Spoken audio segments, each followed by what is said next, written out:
ese que de día con el sol y todo eso tenía una columna de nube y de noche por la oscuridad en un desierto tenían una columna de fuego. O sea, en todo ese tiempo ellos tenían la provisión de Dios y se celebraba esto recordando la misericordia de Dios con su pueblo.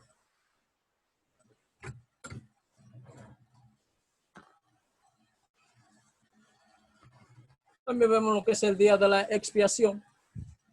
En Levítico 16, hablamos de que la expiación esto era cuando el sacerdote, lo mismo que está hablando el pastor, momentos atrás, cuando el sacerdote entraba una vez al año, entraba al lugar santo, para hacer lo que este asunto de la expiación para pecados del pueblo. Y lo que estábamos viendo también, que esto es algo que representaba lo que el Señor hace por cada uno de nosotros en la expiación por cada uno de nuestros pecados. ¿Preguntas o comentarios hasta aquí?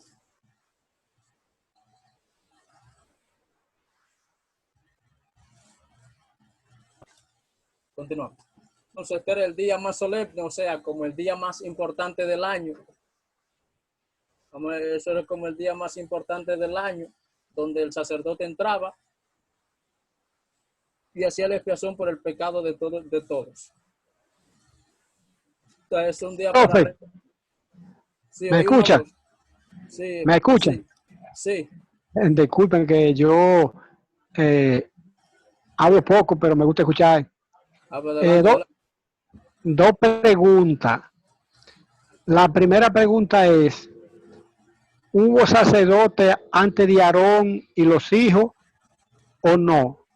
Y la otra pregunta es, ¿qué tipo de fiesta o qué usaban, qué instrumentos usaba el pueblo de Israel para celebrar la fiesta que celebraban, la fiesta de la Pascua, como se dice? Ok. ¿Con quién tengo el placer? ¿Quién fue que hizo Esas son las dos preguntas. La pregunta, ¿quién la hizo? Elías Vargas. Elías, ok.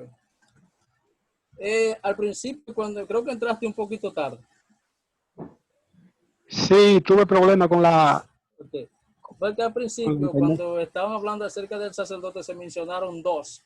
Y se mencionó a Melquisedec y se mencionó a Yetro, el suegro de Moisés.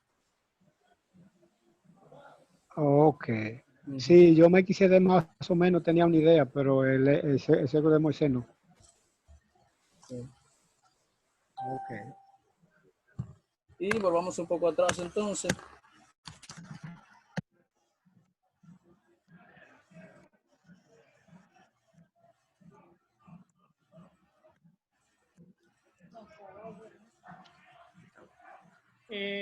Leamos, ok, ¿tú decides decir algo? Miguel, sí, adelante.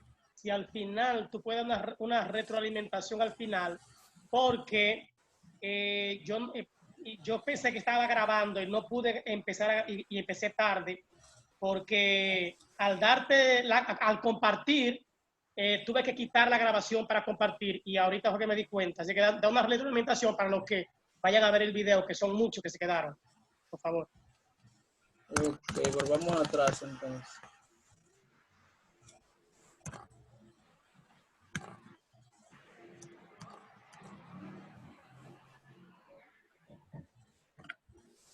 Entonces iniciamos.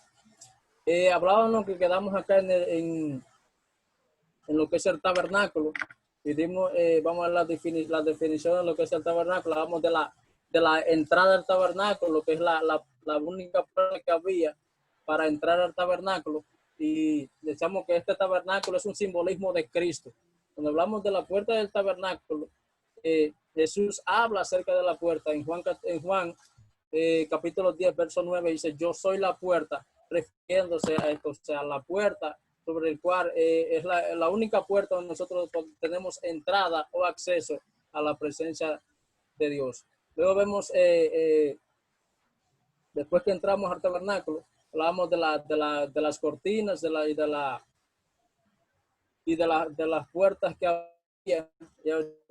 Decíamos que hay una puerta que se llama el camino, otra que se llama la verdad y otra que se llama la vida. Y Jesús en Juan 14:6 dijo, yo soy el camino, la primera puerta, yo soy la verdad, la segunda puerta, y hablando del velo, yo soy la vida, o sea, la entrada hacia la presencia de Dios. Y vemos también los colores que tenían estas cortinas, que representaban lo que es los cuatro colores representan los cuatro evangelios.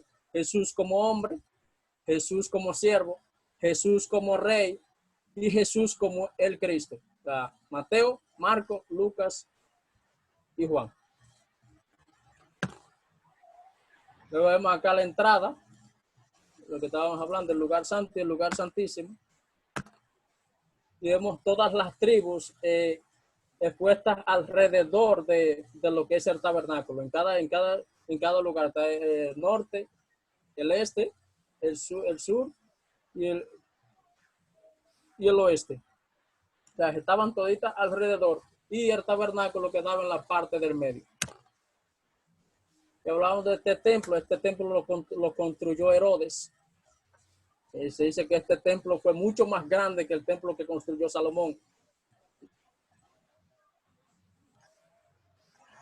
Y este templo es el mismo templo que vemos en Jerusalén cuando los discípulos quedan maravillados por las estructuras de este templo. Es cuando Jesús habla de que lo iba a destruir en 3 días. Y ellos quedaron maravillados por la construcción que tenía este templo. Y dice que era imposible, porque por todo el tiempo que se duró, alrededor de 40 años, construyendo este templo, él dice que lo va a construir en 3 días. Ellos no entendieron en ese entonces que hablaba de sí mismo. Hablamos de los líderes de la adoración. Eso es Aarón, los hijos de Aarón. Vemos los requisitos, que es pero ofreciendo los sacrificios, tenían que ser instruidos en la ley, tenían que tener mutuo conocimiento de todo eso y tenían que mantener el lugar de la adoración, o sea, lo que es la comunidad, lo que es el lugar limpio, las cortinas todas bien organizadas, o sea, este lugar preparado para adoración. Los requerimientos del los sacerdotes en Levíticos 21, 1 al 22 y capítulo 16, vemos las reglas estrictas que Dios le da a los hijos de Aarón para el sacerdocio, el comportamiento que ellos debían tener delante de él y delante del pueblo, la unión en el matrimonio, no debían unirse con cualquier, o sea, mujeres profanas o mujeres que hayan sido dejadas en adulterio, no debían tener este tipo de mujeres, deberían ser personas de familia, o sea, que deberían llevar lo que es un hogar con los requerimientos, o sea, deberían ser los líderes espirituales también de su familia. Nos habla de las esposas que ellos deberían tener, que no podían ser mujeres que sean de otras tribus o que tengan algunas faltas. Ya debían de ser personas de su misma tribu y mujeres que estuvieran, vamos a decir, bien delante del Señor. Deberían de ser sin defecto físico. Cuando hablamos de los defectos físicos, hablamos de las marcas en el cuerpo, lo que decimos ahora, los tatuajes y todo eso, no deberían tener ningún de esos marcas en el cuerpo. Esas son las reglas estrictas que el Señor le da a los hijos de Aarón para el sacerdocio. Vemos la expresión del sacerdocio, o sea, la adoración que se hacía en aquel tiempo es mucho de lo que vemos hoy en día, o sea, y mucho de lo que utilizamos hoy, de la adoración como una forma de vida, un estilo de vida en cual nosotros hablamos en Romanos 12 de que debemos entregar nuestro cuerpo en sacrificio vivo, porque es nuestro culto racional, y una mente bíblica, o sea, una mente sana, transformada, que no nos conformemos a este siglo, sino que seamos transformados por la renovación que es en Cristo Jesús. Veamos en Hebreo 10, del 1 al 4, de que estas son sombras de las cosas que veremos o de las que estamos viendo ahora.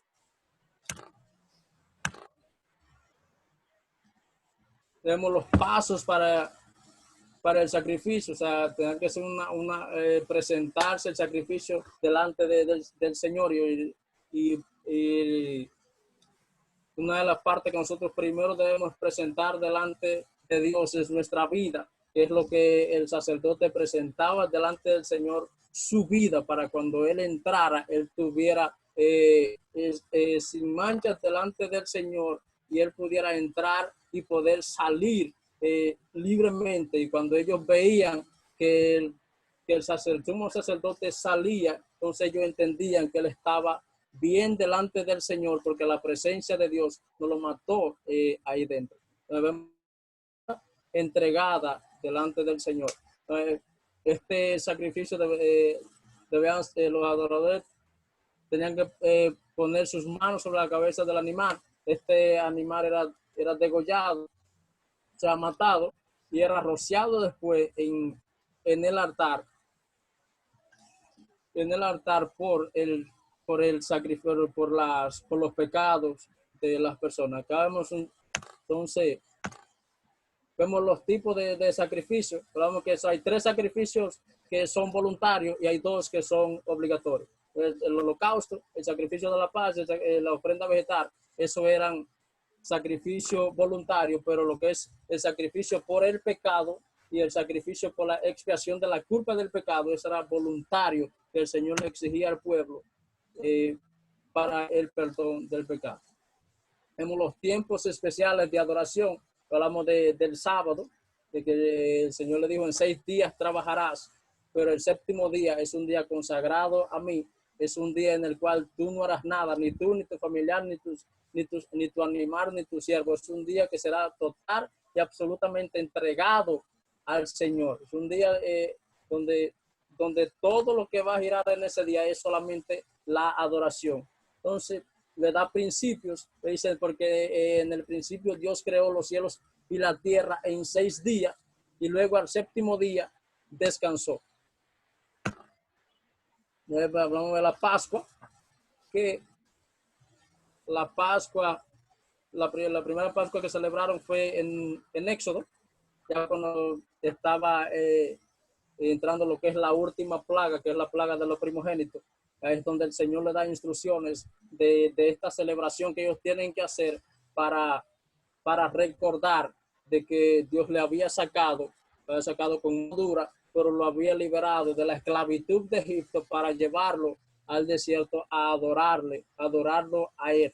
Es un recordatorio que el Señor le hace a ellos, y cada vez que ellos celebren esta Pascua, ellos van a recordar esa liberación que Dios hizo con ellos.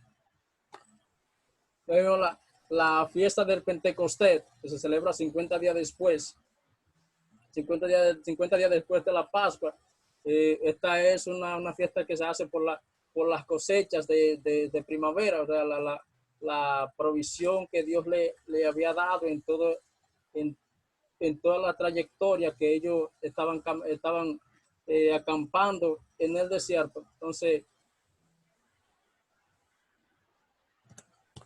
luego vemos lo que es la fiesta de los tabernáculos. Este es un festival que se hace a través de la cosecha del otoño. Entonces, era también la celebración de lo que es la provisión de Dios en el desierto, de que cuando ellos andaban por el desierto, Dios le daba su protección. Dice que de noche ellos tenían una columna de nube para que les daba la claridad de ellos ver en el desierto. Y también de día en el sol, de noche tenían la columna de fuego para ellos ver, y de día tenían lo que era la columna de nube para que el sol no lo quemaba. En el desierto el sol es sumamente caliente y la tierra era sumamente seca. Por eso es que vemos que los árboles, cuando el sol le da mucho, se queman. Entonces el Señor los protegía de eso. O sea, Dios le daba su provisión para que ellos no se quemaran, para que el sol no lo quemara. Y también la comida que le daba en el desierto, el maná que le daba. Aquí vemos la provisión y vemos la misericordia de Dios hacia un pueblo rebelde. Vemos lo que es el día de la expiación. Este era el día más importante del año para Israel, porque era el día donde el sumo sacerdote entraba a rociar la sangre por la expiación de todos los pecados del pueblo. Ese era un día sumamente especial para ellos, y para este sacerdote entrar, ellos le amarraban unas campanillas para que cuando él entrara, si él estaba mal delante de Dios, moría ahí mismo, pero si estaba bien delante del Señor, él salía. Y cuando él salía, era el regocijo del pueblo, porque vean que esta persona estaba bien delante del Señor, pero no obstante eso, sino que a través de ese sacrificio, los pecados de ellos habían sido perdonados. Creo que fue hasta ahí que quedamos. Amén. ¿Preguntas o comentarios acerca de este recuento?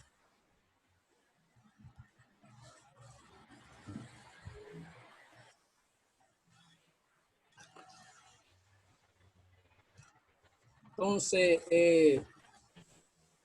lo vamos a dejar hasta ahí. Recuerden, haré otro video. Excelente. Haré otro video sobre...